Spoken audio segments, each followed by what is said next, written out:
Hello friends. मैं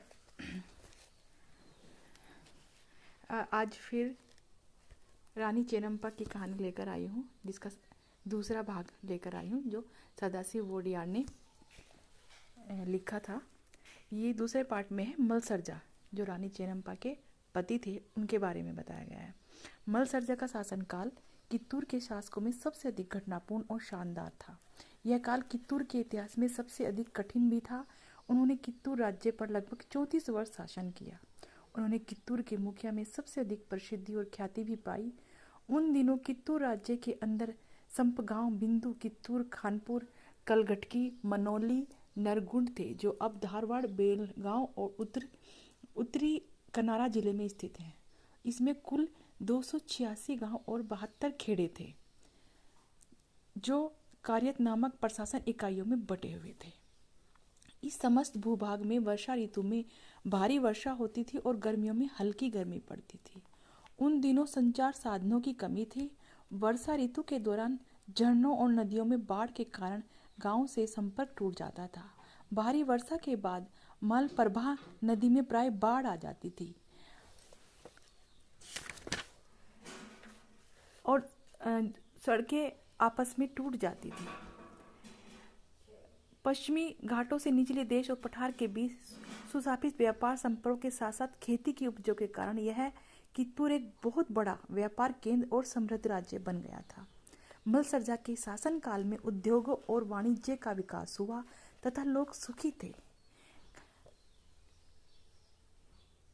कला, शिल्प तथा अन्य कुटीर उद्योगों को प्रोत्साहन भी मिला था।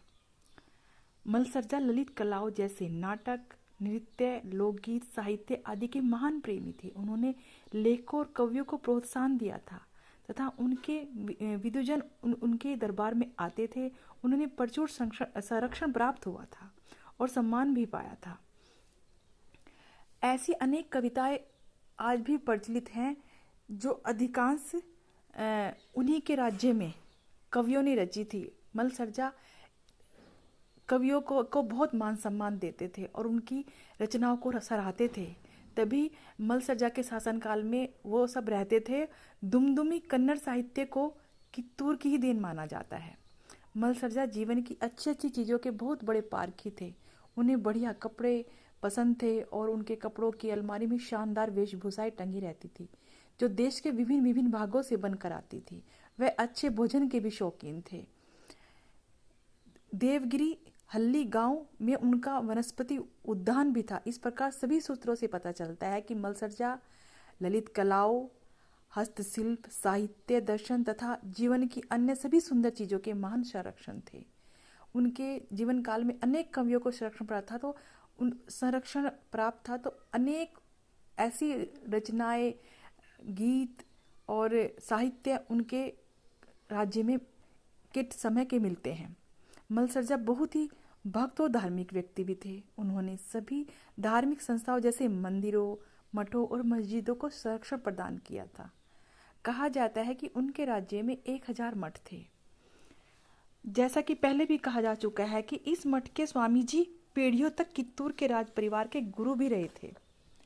स्वामी जी विद्वान थे। अपने गहन अध्ययन और ज्ञान, अपने नैतिक आचरण और इन सब के ऊपर मानवीय समस्याओं को सुलझाने में उन्होंने आध्यात्मिक और बौद्धिक समाधान से उन्हें दरबार में एक विशिष्ट स्थान दिया जाता था। संपूर्ण शाही परिवार स्वामी जी को बहुत ही आदर देता था। इसी कारण से इन शासकों को की सभी समाधियां कलमठ के प्रांगण में विद्यमान हैं, जहां उन्हें भली भांति परिरक्षित रखा गया है। अब कित्तूर कस्बे के बीचों बीच स्थित कलमठ उन लोगों के लिए आज भी एक तीर्थ स्थान है, जो कित्तूर के इतिहास में रुचि रखते हैं। वो आज भी वहां जाते हैं, तीर्थ स्थान की तरह उसे मानते हैं।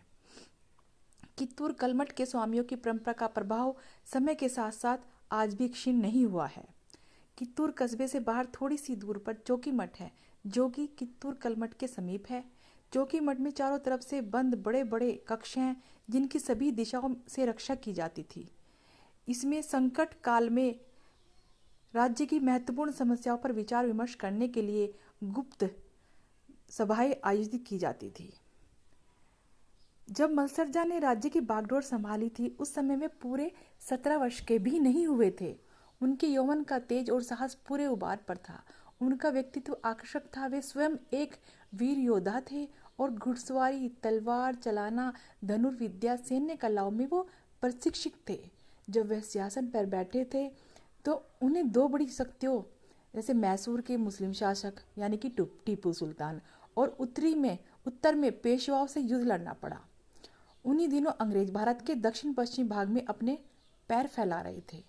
पेशवा और मैसूर के टीपू में निरंतर संघर्ष था और मलसरजा को अनेकों बार या तो पेशवाओं से या टीपू और उसके जागीरदारों से हमेशा लड़ना पड़ता था। टीपू या पेशवाओं को कित्तूर और उसकी भलाई में कोई भी रुचि नहीं थी।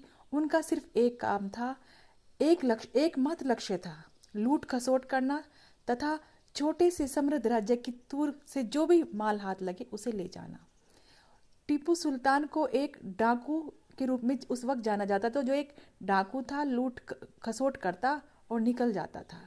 परिस्थितिवश कित्तूर के शासकों को राज्य को सुरक्षित रखने के लिए हमेशा कई बार ब्रिटिश सहायता लेनी पड़ती थी। इस छोटे से राज्य की संपन्नता ही उसके लिए अभिशाप बनी हुई थी, क्योंकि इन बड़ी बड़ी शक्तियों की नज़र में हमेशा इस क्षेत्र पर लगी रहती थी। जिसकी भी तिजोरियां कम लगे वो आता था और कित्तूर में लूट डकैती कर कर चला जाता था। टीपू तो उस वक्त हमेशा लुटेरा कहा जाता था। जब उसके पास पैसा ख़त्म हो जाता था तो वो आता था और कित्तूर को लूट ले जाता था और अपनी तिजोरियां भर ले जाता था। ऐसे संकट काल में ही मलसरजा कित्तूर के सिंहासन पर बैठे थे। गद्दी पर बैठे उन्हें 3 वर्ष भी नहीं हुए थे कि टीपू सुल्तान ने अपने सहायक बदरुल जमा खान के माध्यम से देशनूर किले पर कब्जा करने का यत्न किया। यह किला कित्तूर के उत्तरी भाग में स्थित था। मलसरजा उनकी सेना ने उन्हें वापस मार भगाया। कहा जाता है कि इस युद्ध में मलसरजा की पहली पत्नी रुद्रम्बा लड़ी थी। टीपू सुल्तान कुछ मास बाद पुनः बहरुद्दीन को साथ लेकर दूसरा हमला करने के लिए आया था। इस छोटे से राज्य की सेना टीपू की बहुत बड़ी सेना का मुकाबला नहीं कर सकी। मलसरजा को बंदी बना लिया गया। उन्हें लगभग 3 वर्ष पेरिया पट्टन के समीप कपाल दुर्ग में कैद रखा गया। उस समय उनकी आयु केवल 20 वर्ष थी। मलसरजा बहुत चतुराई से जेल से बच निकले और कोयम्बटूर के समीप उस क्षेत्र में पहुंच गए जो अंग्रेजों के कब्जे में था और फिर बीजापुर चले गए जो उस समय मुगलों के अधीन था।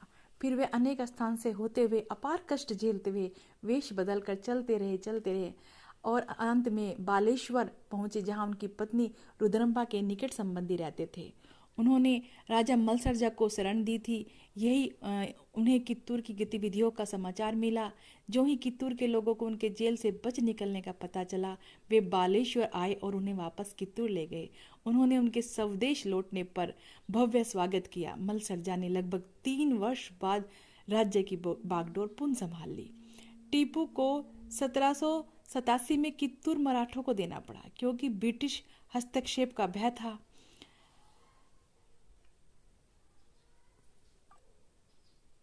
इसके कुछ समय बाद परशुराम भाऊ पट्टनकोड़ी में 1788 में कोल्हापुर के राजा के साथ युद्ध में मारे गए और इसके बाद कित्तूर की पूर्ण स्वायत्तता मिल गई। वही एकमात्र पेशवा की अधीनता में थे जिन्हें शासक को लगभग 70,000 रुपये की वार्षिक भेंट देनी पड़ी। उस समय मलसरजा के पास 1,000 अश्व सेना तथा 4,000 पैदल सेना थी। राज्य की वार्षिक आय लगभग 5 लाख रुपए थी। एक व्यक्ति धोंदू बाग था जो उस क्षेत्र में लूट खसोट कर रहा था, अतः मलसरजा को ब्रिटिश सहायता लेनी पड़ी। उन्होंने जनरल वेलीजिली के साथ एक समझौता किया जिसमें धोंदू बाग पर काबू पाने में उनकी सहायता की। वर्ष 1802 में जनरल वेलीजिली बाजीराव को पुनः स्थापित करने के लिए श्रीरंगपट्टनम से पुणे जा रहे थे। मलसरजा इस क्षेत्र के अन्य देशवासियों ने अंग्रेजों की सहायता करने के लिए धन जन का भरपूर योगदान किया। सहायता और सद्भावना के बदले में अंग्रेजों ने मलसरजा को अपना देशगत रखने की इजाजत दे दी थी। 1805 में मलसरजा ने टीपू के साथ युद्ध में पेशवाओं की सक्रिय रूप से मदद की। जिसके बदले में 1809 में कित्तूर का देसाई पेशवाओं के साथ यह समझौता कर सका कि 1.75 लाख रुपए की भेंट देने पर उन्हें अपना देशगत रखने तथा अपनी सेना रखने का अधिकार प्राप्त होगा। उन्हें राज्य के पूर्ण स्वशासी प्रशासन का वचन दिया गया। मलसरजा की रणनीति, राज्य कौशल तथा कपाल दुर्ग से बच निकलने के समय प्रदर्शित उनकी चतुराई और टीपू से युद्ध करने की उनकी वीरता को दृष्टिगत रखते हुए मलसरजा को प्रताप राव की उपाधि प्रदान की गई। इस घटना की याद में उन्होंने नंदगढ़ में एक किला बनवाया जिसका नाम प्रतापगढ़ रखा। कित्तूर शासकों ने राज्य की अखंडता तथा उनके प्रशासन की स्वायत्ता को कायम रखने के लिए पेशवाओं से जो लड़ाई लड़ी थी वह उल्लेखनीय है। कर्नाटक में कित्तूर देसाई तथा शक्तिशाली विद्रोह था। यद्यपि पेशवाओं ने कित्तूर को अपने अधीन और नियंत्रण करने में के लिए 40 वर्ष तक प्रयास किया था, किंतु चूंकि ब्रिटिश शासकों और पेशवाओं में निरंतर संघर्ष चल रहा था, अतः कित्तूर को पूर्ण स्वायत्तता और हैसियत प्राप्त रही। मलसरजा के कल्याणकारी शासनकाल से वह एक संपन्न राज्य बन गया और जनता सुखी थी। 1821 तक कित्तूर में स्थिति सुचारू रूप से चल रही थी। फिर घटना चक्र बदला। बाजीराव को राज्य की संपन्नता और बढ़ती हुई दौलत के बारे में रिपोर्ट मिल रही थी।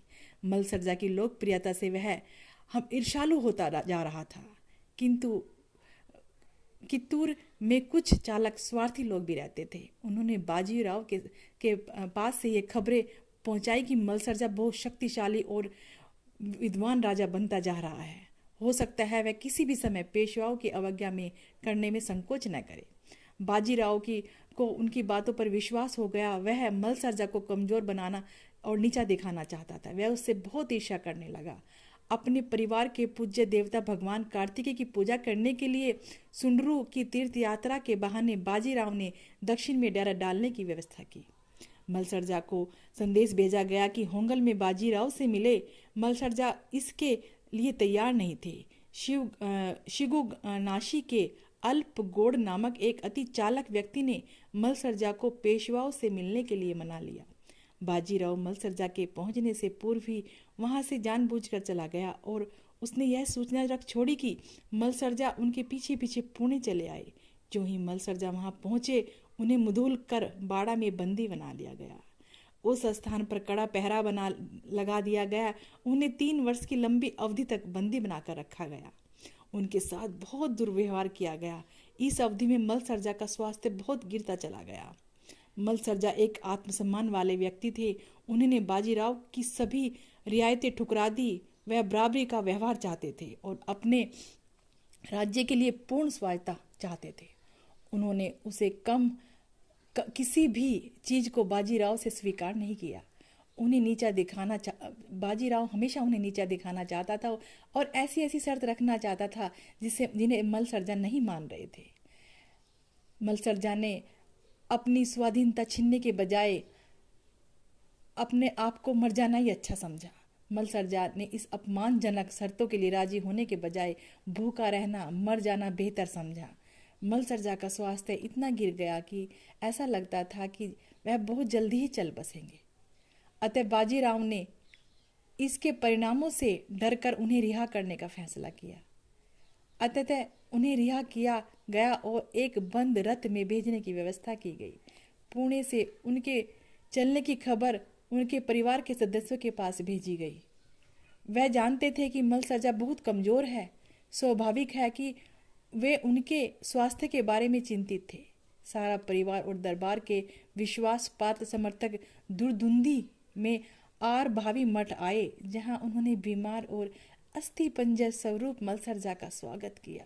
वहां से उन्हें अर्ध चेतना में बेहोशी की हालत में सावधानी से कित्तूर लाया गया। जो ही दल ने कित्तूर में प्रवेश किया, मलसरजा के शासन के 34 वर्ष पूरे होने के उपलक्ष्य में 34 तोपें दागी गई। मलसरजा ने अपने लोगों से पूछा कि यह सब क्या हो रहा है। उन्हें बताया गया कि उनके स्वदेश लौटने की खुशी मनाई जा रही है। वह उठने लायक नहीं थे। वह बेहोशी की हालत में थे। वह अस्थि पंजर थे। वह उनके 3 या 4 दिन बाद ही मलसरजा इस दुनिया से विदा हो चले। उस समय उनके परिवार में 2 पत्नियां थी, रुदम्रा व चेनम्पा। तथा 3 छोटे पुत्र थे। इस प्रकार मलसरजा के अत्यंत शानदार शासन का अंत हो गया। उनका बड़ा पुत्र शिवलिंग रुद्र सरजा, जिसे सभी बापू साहब के नाम से जानते थे, उनके स्थान पर गद्दी पर बिठा लिया गया। इसी के समाप्त इस रानी चेन्नम्पा का सदाशिव वोडियार ने जो लिखी थी कहानी, उसका दूसरा भाग मैं यहीं समाप्त करती हूँ और तीसरा भाग जल्दी ही आपके सामने लेके आऊँगी। आप बताइए, जो भी कहानियों में रुचि रखते हो, मैं तो बहुत अच्छे से रखती हूँ, तो वो ज़रूर सुनिए और अपना प्यार दीजिए।